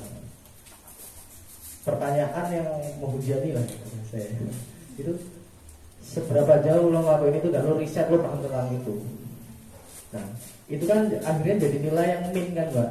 Sedangkan karena aku nggak riset Mas gitu. Aku nggak riset, aku hanya dapat masukan, dapat gagasan itu dari sosial media atau berita-berita zaman sekarang. Karena aku menurutku pribadi di era sekarang itu kita mau mengetahui sesuatu itu nggak perlu harus datang untuk riset. Artinya gue pengen lihat Freeport nih di Papua sana, gue harus perlu datang ke sana gitu. Gue cukup cari di internet, artinya apa sih itu Freeport, apa sih permasalahan di dalamnya gitu, apa sih sengketa yang ada di situ gitu. Akhirnya kita tahu, cuman beberapa tantanganku yang baru ini, aku selalu dihujani dengan kritik-kritik yang akhirnya aku gak nyaman. Lu ini riset enggak? Lu ini harusnya kayak gini. Dan aku selalu dihujani satu. Kalau sangka kemarin aku sebenarnya agak pengen jauh juga kayak, setelah itu movement lo apa? Selalu berkarya. Aku kadang-kadang begitu. Setiap aku berkarya kadang-kadang banyak juga kan, masalah aja teman-teman juga apa yang akan lo lakuin setelah lo bikin karya. Dan ada juga yang agak lucu, artinya menghubungkan karya dengan pergerakan yang harus berdampak kepada orang lain. Aku setuju sama Mas Angga. Gue buat karya terserah orang mau itu dampak ke audiens atau enggak, tapi ini gua gitu. Jadi kan banyak orang yang mungkin dampaknya apa buat orang lain. Artinya gue ngangkat, lo kalau nggak pinter, lo mau pinter lo harus baca. Salah satu sumber kecerdasan adalah membaca. Tapi kan kita tahu di Indonesia ini tingkat minat membaca itu rendah gitu. Kita nggak bisa maksa itu, gitu. Tapi menurut tantangan seniman itu kan itu, nggak semua seniman tahan kritik, nggak semua seniman nyaman dengan tema pameran. Nah itu, aku mau tanya, fungsi kurator itu nilai, bisa dibilang menilai seniman yang baik lah, atau yang benar-benar itu dinilai dari mananya sih gitu. Jadi kayak lo mau bilang seniman lo harus gini gitu, yang baik itu gimana gitu. Karena aku masih baru, aku masih haus, artinya masih lapar soal informasi kayak gini, ilmu kayak gini gitu. Kayak mungkin aku bisa belajar tentang di Jama Sangga soal konsistensi berkarya selama di Nyambi, jadi bekerja tapi tetap berkarya terus, tetap produktif. Nah aku belajar dari situ juga. Aku nganggur, aku kerja, ya tetap aja. Kalau mau pengen niat bikin karya pun nggak ada jadi alasan ya. Mau jadi presiden itu dulu di tengah-tengah waktu sebelum itu aja bisa jadi karya gitu. Itu apa nanya soal itu? Gimana fungsi kurator menilai seorang seniman itu benar-benar seniman atau seniman yang baik gitu. Oke, aku jawab ya, Mbak Eswa. Semua orang berpikir yang sama mungkin. Jadi tidak ada seniman yang buruk. Menurutku ya pribadi, ini jawabanku, tidak ada seniman yang buruk. Tapi seniman yang ingin tahu, maksudnya yang banyak belajar itu yang baik. Tidak ada seniman yang buruk, tapi seniman yang banyak belajar itu baik. Jadi maksudnya ini aku langsung ke permasalahan aja ya. Jadi gimana caranya si kurator itu mengkurasi karya yang masuk? Itu kan maksudnya Mas Yusuf ya? Ada poin-poin poin plus kan kayak misalnya lomba nyanyi nada tinggi nada rendah atau mungkin gitu ya. benar. Kurator juga subjektif ya, apa kurator juga mengkurasi Bumbu selera. masih ada bumbu Itu masih menyangkut soal pribadian ya. Rasa. Gue seneng ini, udah masukin aja gitu. Tapi ada dasar sih. Maksudnya contoh saya senang botol ini, tapi ada dasar loh. Saya kenapa pilih botol ini? Nggak hanya cuma selera saya. Tapi itu yang mengkarakterkan si kurator. Jadi setiap pameran, misal contoh saya pakai beli Wisnu misalnya ya, dia mengkurasikan beberapa karya dari beberapa seniman, pasti bentuk pendisplayannya, karya yang masuk itu mirip dari karya-karya si kurasinya sebelumnya. Tuh, seperti seniman, kalian juga punya karakter dalam membentuk karya kalian kan. Nah, kurator itu juga punya selera, tapi tidak bisa subjektif. Misalnya, saya suka botol ini, tadi saya bilang, saya milih nggak gitu. Jadi kita tarik benang merahnya dari bentuk. Nah itu tadi saya kenapa mungkin adanya belajar psikologi warna, terus semiotika, estetika, terus dan lain-lain materi teori-teori yang lain itu untuk memperkuat gagasan saya memilih si karya itu yang akan masuk dalam kurasi itu. Jadi setiap kurator itu ya berkarakter ya. Dirasa aja, benar nggak? Enggak, maksudku Mbak Gita sama Mas Wisnu ya beda. Iya beda. Iya, tadi kan ada gitu kan, nggak seniman juga berarti ya. Dalam bukan hanya dalam mendisplay karya, Ya. tapi juga dalam penulisan apa yang konten-konten itu Iya, rasa iya. lo punya Beli Wisnu, punya Indika, Iya, dan iya. rasa konten apa yang akan masuk. Nah itu lagi saya bahas di sini, yang lagi saya pelajari banget. Saya pengen masukin di tulisan saya itu si seniman-seniman dan konsep karyanya. Itu yang lagi saya pengen ulik. Jadi bukan hanya garis besar dari sebuah pameran, tapi saya bercerita alur dari karya siapa menceritakan apa dan ini bagaimana bla bla bla bla. Itu lagi saya pelajari banget sih. Seniman itu kan lahir dari imajinasi dan kreativitasnya, dari personal ya, bukan dari luar gitu. Oh iya, tadi mau nanggepin yang itu tadi juga ya. Aku nanya juga, pernah ada yang pernah jawab juga, seniman itu lahir dari imajinasi dan kreativitas personalnya, bukan dari latar belakang, bukan dari masukan apapun. Tapi untuk berkarya itu kan tumbuh dari gagasan yang apa kita dapat dari luar atau dari diri kita sendiri. Lupa ya makanya apa ini tadi. Nah ini saya kasih pengalaman lagi ya, mungkin biar kita bisa share. Saya pernah buat karya kegelisahan saya di 2014, kegelisahan saya terhadap serangga. Jadi saya tuh di Bandung tuh sempat ngekos. Saya nggak pernah melihat namanya semut, laler, ya serangga-serangga yang memakan makanan busuk dan lain-lain ya. Sampai pada saat itu saya di titik gue pancing nih, saya taruh makanan atau bau bener-bener bahan-bahan yang udah busuk gitu, saya taruh di suatu tempat, dan sampai detik yang saya tunggu sekitar seminggu dan sekitar 1 minggu gak ada juga serangga datang. Itu langsung otak kanan saya bekerja, boleh juga nih saya jadiin karya. Saya undang dari mana? Dari kain polos, teknisnya dari kain polos saya kasih kayak tomat busuk dan lain-lain. Ternyata dia hadir. Nah itu apa pentingnya untuk audiens? Nah tapi dari situ mungkin ada rasa kegelisahan yang sama dengan seniman dan audiens di situ.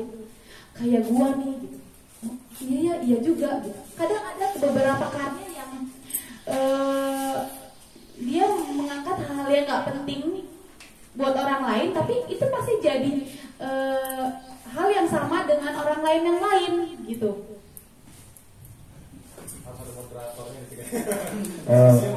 Sebenarnya mau nanya dulu Pak, kurator itu kan soal tulisan kurator juga itu kan butuh kan, maksudnya kurator harus nulis juga nggak sih? Harus kan. Aku balik lagi kayak pertanyaan gua awal.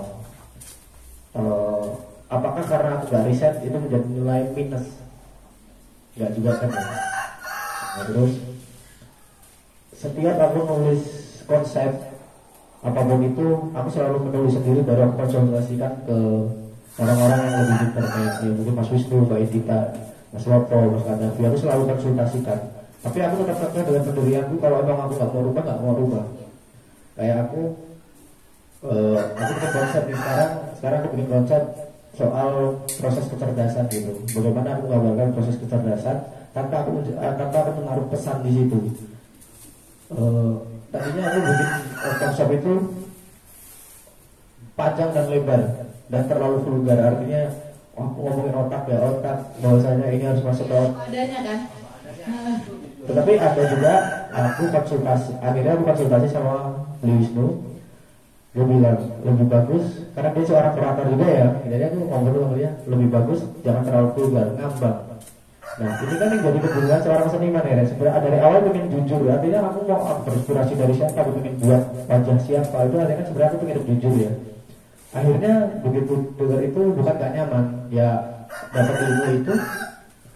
Aku pengen tahu sih, maksudnya nilai-nilai itunya. Maksudnya kalau aku bikin konsep yang terlalu jujur itu gimana, atau aku ngambang gimana kan? Karena akhirnya konsepku itu menjadi ngambang banget, nggak mudah dipahami orang awam gitu. Apalagi kayak proses transfer ilmu, artinya kayak sumber kecerdasan itu bisa dari membaca dan mendengarkan orang lain. Nah itu kan sebenarnya kalau mungkin untuk aku pribadi, aku ya maksudku adalah kalau lo mau pinter ya salah satunya lo harus baca, lo harus rajin-rajin dengerin orang atau berguru kan gitu. Tapi aku nggak masukin di situ. Itu perlukah di situ? Kata lu pesan apa harus divulgarkan, bahwasanya konsep itu harus ditulis, ada pesannya lah. Walaupun nggak ditulis pesan ini nggak, tapi harus dijelaskan deskripsinya bahwasanya karya ini ada pesannya gitu. Padahal setiap karya menurut itu ada pesan loh. Nah itu perlu divulgarkan gak sih? Perlu ditunjukkan gak sih? Apa perlu ngambang aja yang untuk sekarang aku lakukan? Akhirnya setiap penulisan konsepku gak pernah aku kasih pesan.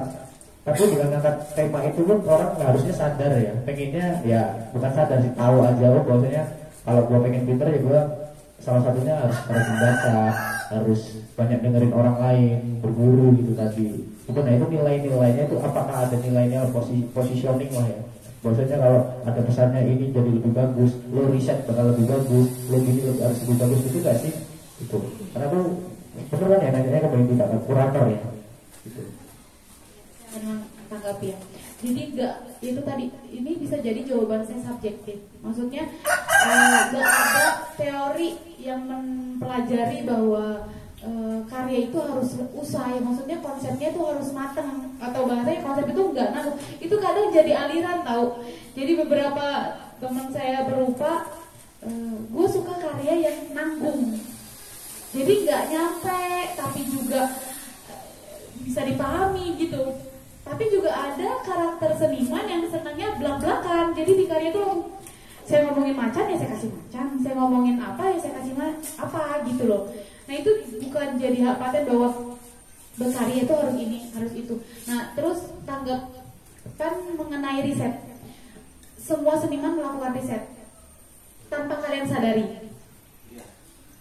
Di alam bawah sadar, bahwasanya ini bahasa rasa ya, di bawah alam sadar itu kalian melakukan riset. Kenapa kalian kepikiran itu? Pasti di sini bekerja riset, itu riset, gitu. Gak ada seniman yang gak riset. Terus bisa contoh, kasih contoh tadi misalnya Mas Anggi, dia ngebahas kura-kura. Nggak mungkin dia kepikiran kura-kura kalau dia nggak riset apa itu kura-kura, bla bla bla bla bla bla. Walaupun dia punya statement bahwa saya nggak riset karya saya, udah imajinasi otak kanan saya aja. Iya. Riset itu berarti termasuk ya.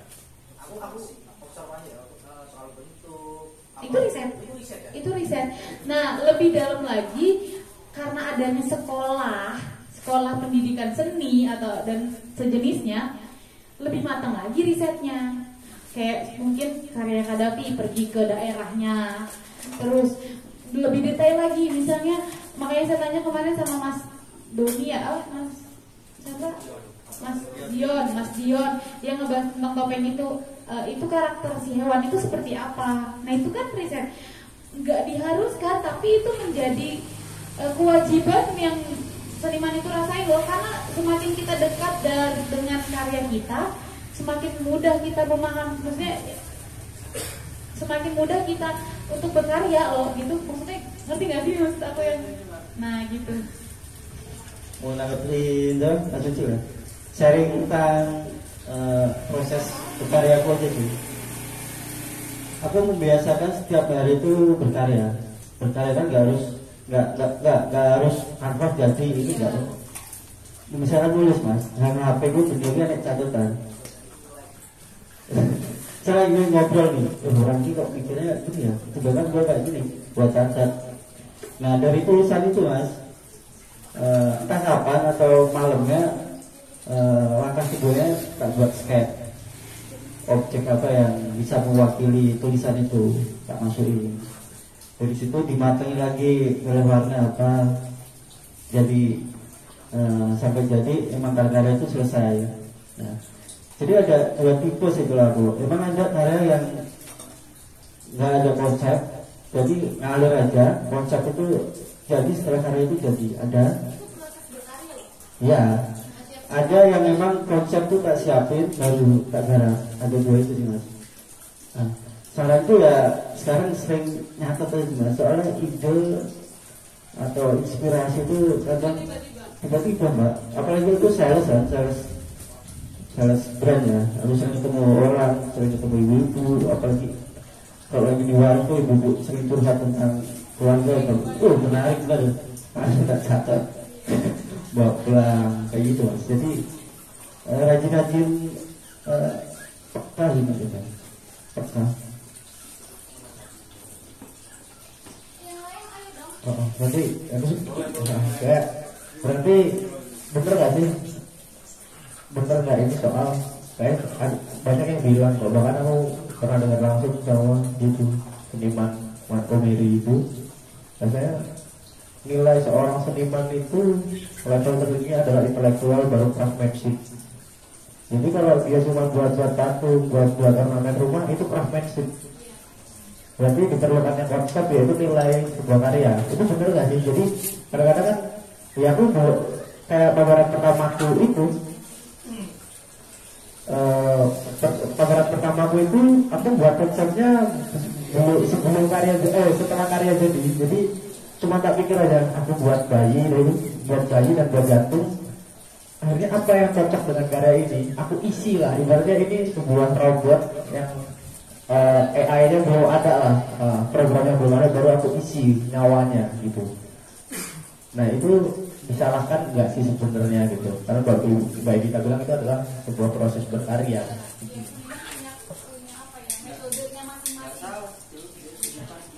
Benar. Tapi aku kadang-kadang sedikit kurang paham artinya level tertinggi seorang seniman adalah intelektual. Jadi intelektual itu kan kadang-kadang banyak orang berpikir itu harus sekolah harus tinggi.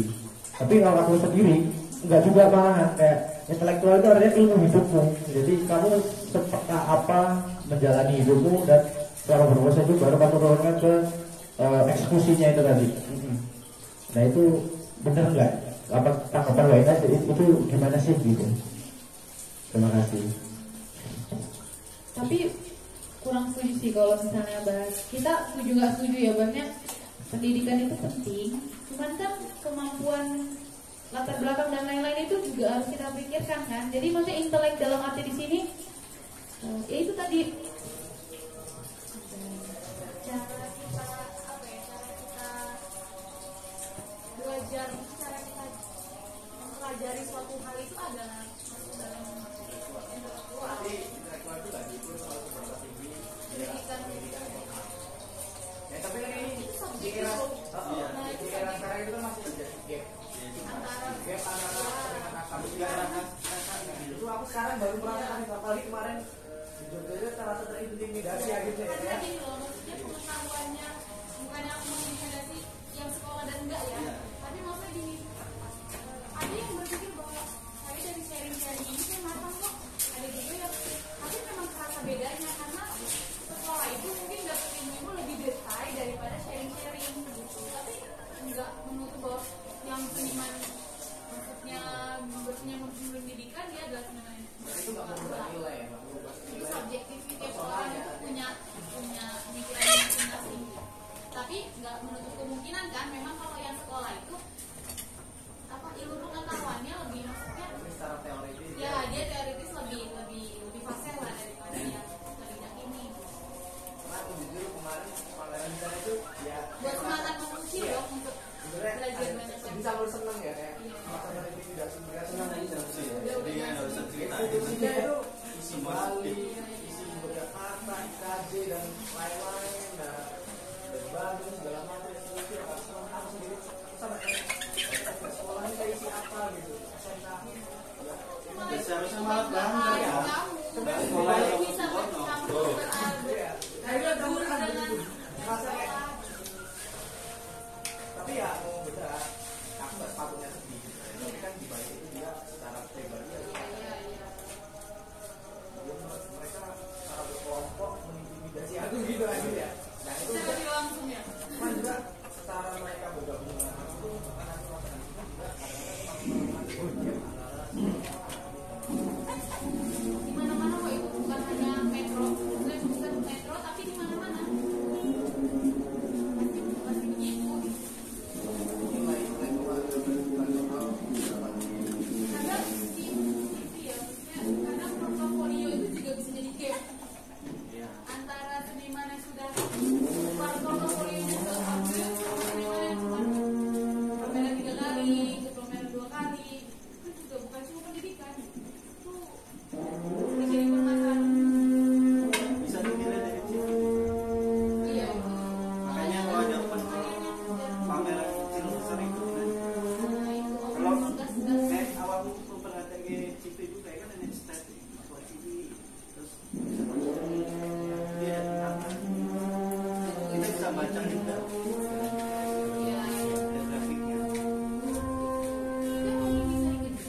Ya, itu sekolah. Tapi sebenarnya sekolahnya seniman itu sebenarnya residensi. Nah itu Ya, mantap. sekolahnya seniman ya. Iya benar. Kalau ada kata-kata ada seniman latar belakang dia pendidikan seni gitu kan, dia datang S1 seni, S2 seni, kayaknya bukan itu deh. Untuk saat ini ya, kalau zaman dulu ya mungkin. Tapi dari dulu Kak residensi Jadi tadi. menurut saya yang paling benar itu sekolahnya seniman itu residensi. Sering dia residensi, berarti kan dia bakal sering tuh ketemu sama kalau residensi, pengalaman dulu residensi kurator itu kita tuh ditemuin sama pemateri atau tutor kita itu yang memang yang besar ya langsung gitu. Misalkan aku ketemu tuh sama si Erik Harsono tutornya, habis Pak Wadani dia kurator Bina Jogja, Bina Jakarta, ya kan? Habis itu baju gininya kurator Garnas. Jadi ketemu itu yang langsung spesifik gitu loh. Jadi kalau kita kayak teman-teman sekolah seni, yang itu sekolah seninya itu residensi, gitu. Terus kayak Mansur Zikri yang kuratornya apa kuratornya Cemeti Institut ya, Cemeti Institut itu dia malah ngebuka seluas-luasnya orang untuk residensi di Cemeti gitu loh, Jogja itu. Nah menurutku memang kita yang tidak berlandaskan kita S1-nya seni, S2-nya seni itu kayak dipatokkan gitu loh. Ikut residensi itu udah paling bener gitu loh, kayak sekolahnya kayak aku beraniin sekolah residensi kurator, padahal aku tidak punya basic itu gitu loh. Ya kan cuma 2 kali nge-kuratorin dan itu juga kurator masih kuratornya ecek gitu loh. Bukan yang kurator yang saat ini kan kurator itu menjadi hal yang beda gitu. Jadi kurator itu kan dia apa ya? Kita tuh yang menciptakan aktivitas tertentu atau peristiwa tertentu di suatu gelaran gitu kan. Sekarang kan itu gitu. Bukan lagi kurator itu hanya mengkurasi, ngeseleksi, bukan itu gitu. Ternyata sekarang ruang kuratorial sendiri itu sudah melampaui itu gitu loh. Jadi menurutku juga seniman juga sudah harus bisa melampaui sisi apa ya, sisi mandirinya gitu loh. Untuk apa tadi? Untuk sekolah, untuk residensi, untuk ikut menciptakan peristiwanya itu dengan open call gitu kan, dengan karya showcase. Jadi nggak jadi masalah sih sebenarnya mau showcase, mau pameran, mau residensi, mau ikut open call itu malah hal yang sekarang kita di dunia ini yang perlu kita lirik gitu loh. Gitu. Mungkin ke depan misalkan Mas Gembot ikut residensi, ya kan, residensi seniman gitu. Nah itu ya sekolahnya, itu sekolah itu, karena residensi nggak cuman sehari 2 hari gitu loh. Residensi itu 3 bulan, ini kan 3 bulan residensi kan. Nah 3 bulan kan ditempa dan dihadirin sama relasi-relasi yang benar gitu loh. Jadi itu sekolahnya gitu. Dan bukan namanya kayak mungkin, dan bukan hanya teori yang didapat, tapi juga pengalaman dari si seniman itu. Jadi nilai lebih gitu kan mungkin. Benar. Boleh ikut nama itu. Sini lo. Ada buktinya. Mbak, bisa cerita ya? Siap. Gini, yang dibahasnya agak asik sih, masalah duel seniman yang sekolah sama yang di jalan. Jadi aku sharingnya dari film yang aku tonton, jadi judulnya itu Crossroad. Jadi ini tentang musisi, anak muda musisi yang ingin jadi musisi blues terkenal gitu. Jadi latar belakang dia itu cuma anak rumahan biasa yang dia sekolah di sekolah musik yang paling top lah di negaranya itu. Gitu. Secara teknis gitu, dia jago main alat musik itu. Dan dia pengen jadi musisi blues yang terkenal. Jadi suatu hari dia itu ketemu sama idolanya. Dia langsung unjuk gigi kan ke si idolanya itu. Dia unjuk gigi dan idolanya bilang apa? Dia nggak muji, bilang musik lo sampah, nggak ada jiwanya katanya. Padahal bagus mainnya gitu kan, keren gitu. Secara teori matang, segala itu matang gitu.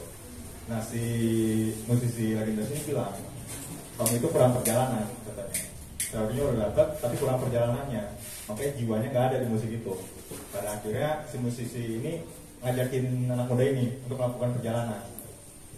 Dan memang anak muda ini berat, soalnya harus ninggalin sekolahnya, harus ninggalin orang tuanya, cabut gitu dari rumah segala macam. Kira diajak lah ngerantau ke kota lain gitu kan. Nah, si anak muda ini selama perjalanan itu dia ngelihat ternyata realita kehidupan ini gak seenak yang apa dia duga gitu. Ternyata musik blues ini gak hanya sekedar musik doang, tapi ada cerita di baliknya. Dia ngeliat di jalan yang namanya orang susah gitu kan, dimana orang-orang di jalan itu berusaha untuk survive gitu, dan dia mulai ngerasain itu, dia ikutan susah segala macam. Nah disitulah dia mulai develop lagi rasa dalam hatinya gitu kan, dia mulai ngerasain rasa sakitnya segala macam, dan pada akhirnya dia jadi musisi besar gitu.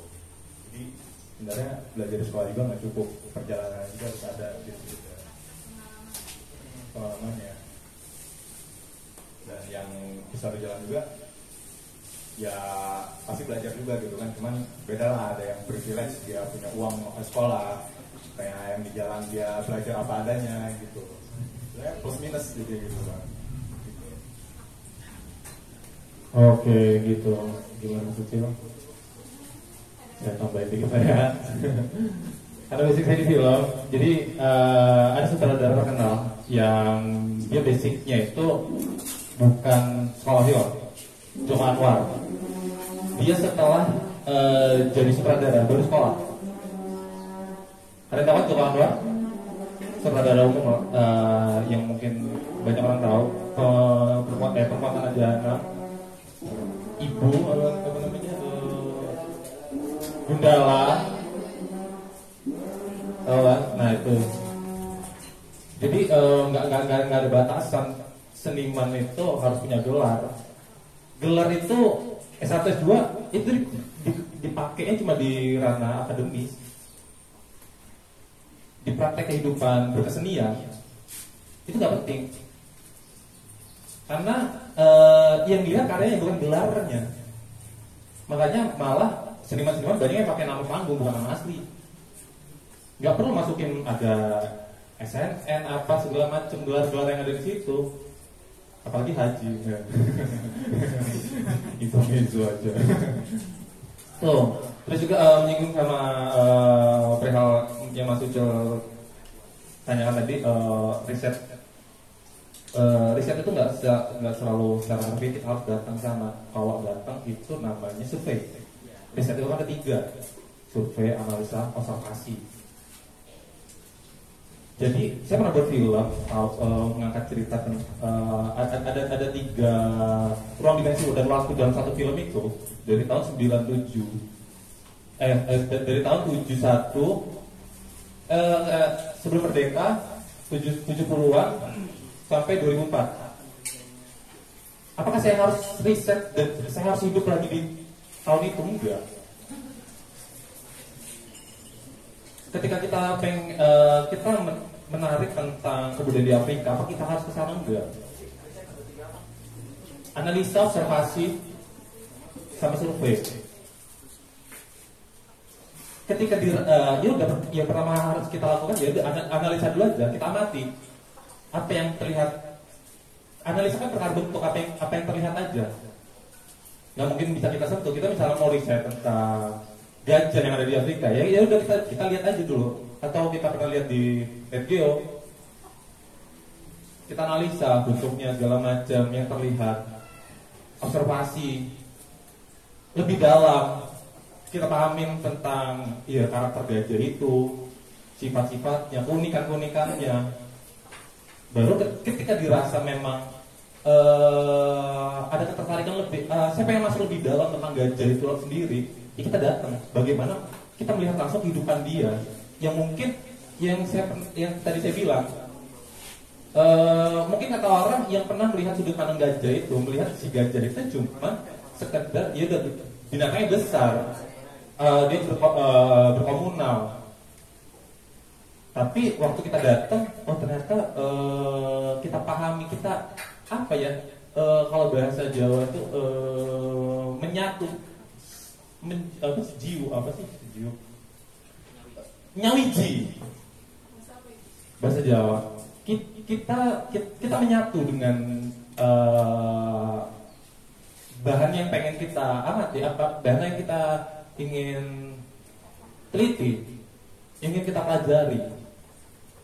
Makanya karya-karya yang baik, karya-karya yang punya nilai, memang mungkin Mas Uci tadi ketinggalan diskusi kita tadi yang tadi saya bilang di awal. Karya itu punya isi, nggak kosong, karena ada pertanggungjawabannya.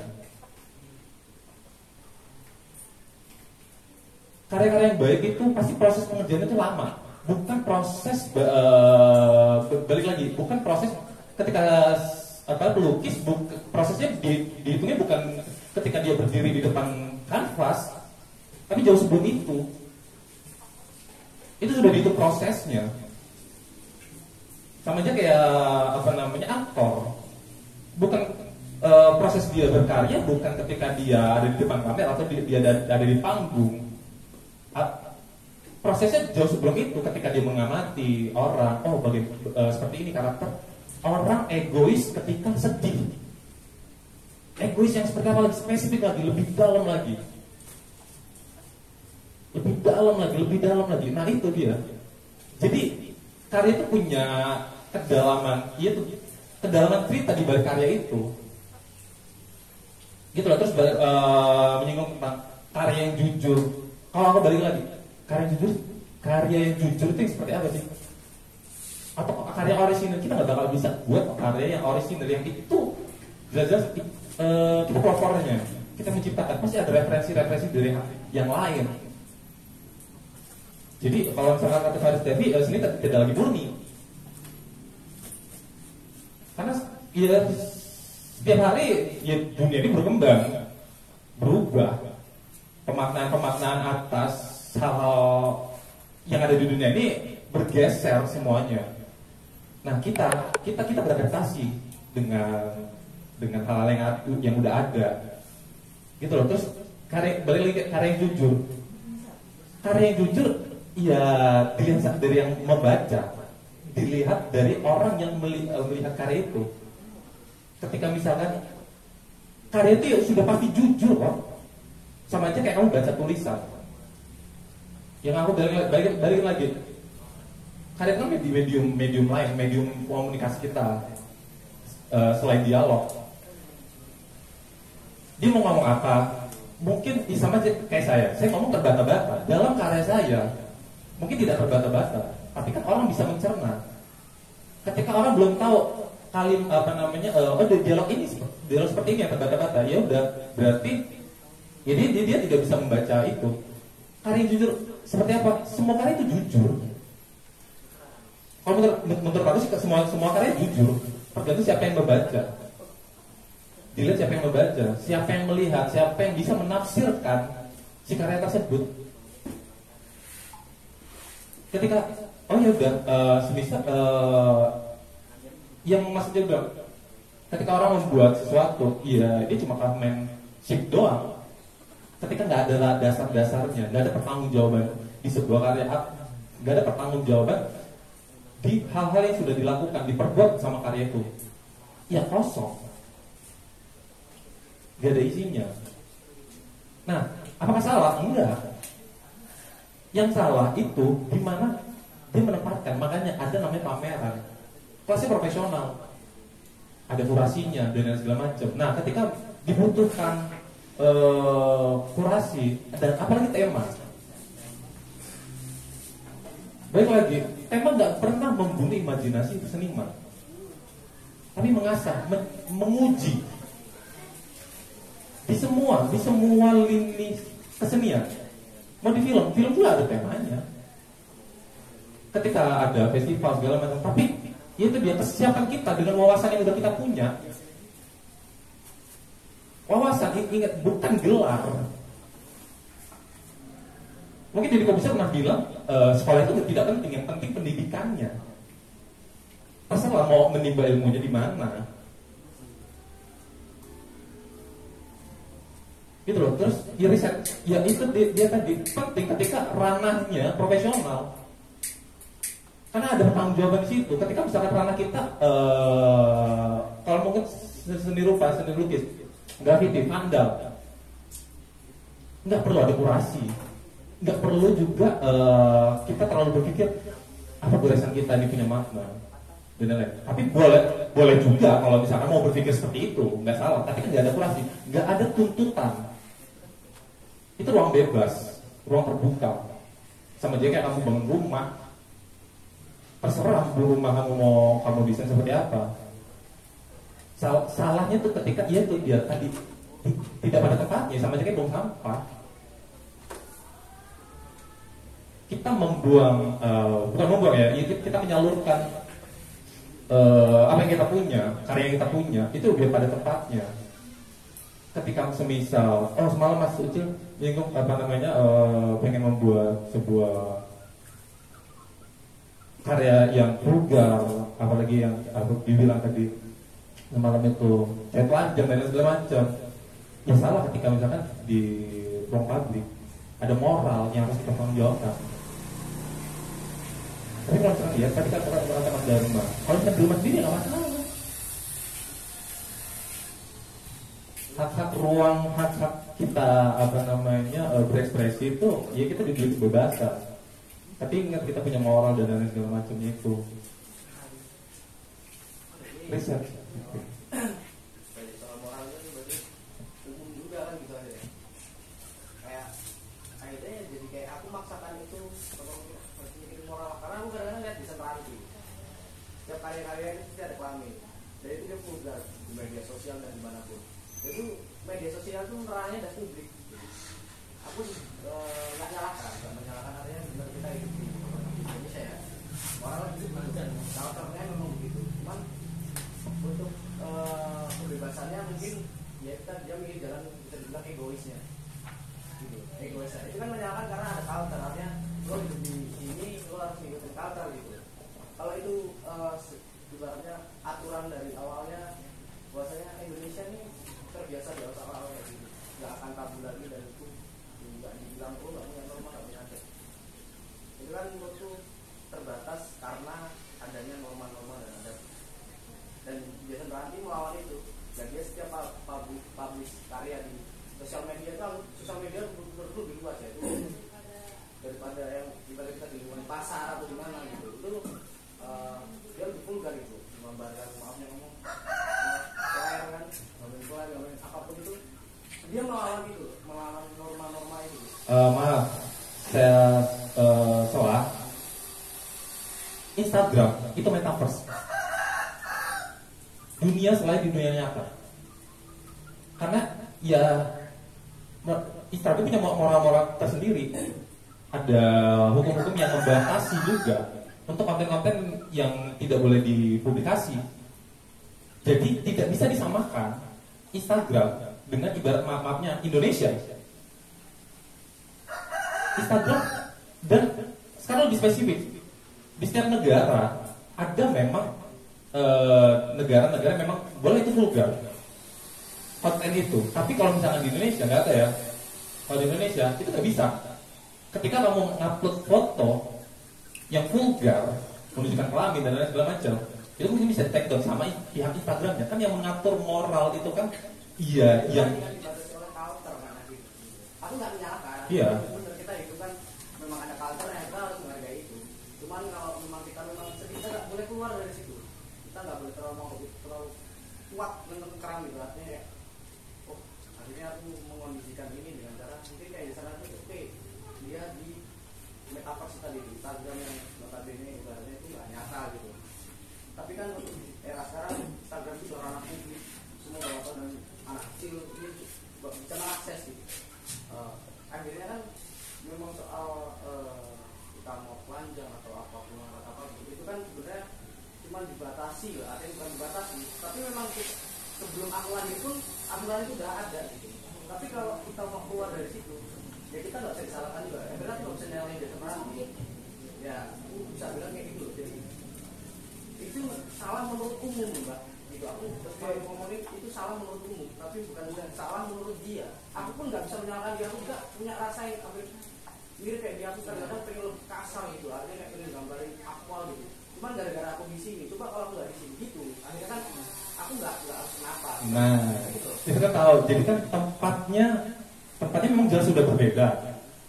Masnya dengan Jason Ranti, media dia untuk mengekspresikan karya dia itu di Instagram. Tapi kan konteks masih tadi kan di ruang publik semalam itu. Makanya dia ketika di ruang publik salah. Ketika misalkan dia Instagram ya sah-sah aja. Bagaimana Instagram nanti menerima postingan itu, gitu loh. Dia nggak cuma di Instagram loh yang vulgar, lagu-lagu dia, nah, itu di ruang Mas, saya termasuk ngikutin Jason Ranti itu dari pertama dia keluar. Pertama kali dia manggung itu selalu tiketing. Kenapa? Karena itu untuk membatasi segmented audiensnya. Karena sekarang semua karya seni itu sekarang segmented. Karena apa? Karena banyak kepentingan lain di luar karya seni itu sendiri untuk membatasi. Sama aja kayak stand up komedi ya. Ketika membahas isu-isu yang sensitif itu nggak bakal dipublikasi.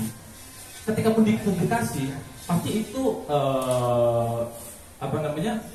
kayak comika.id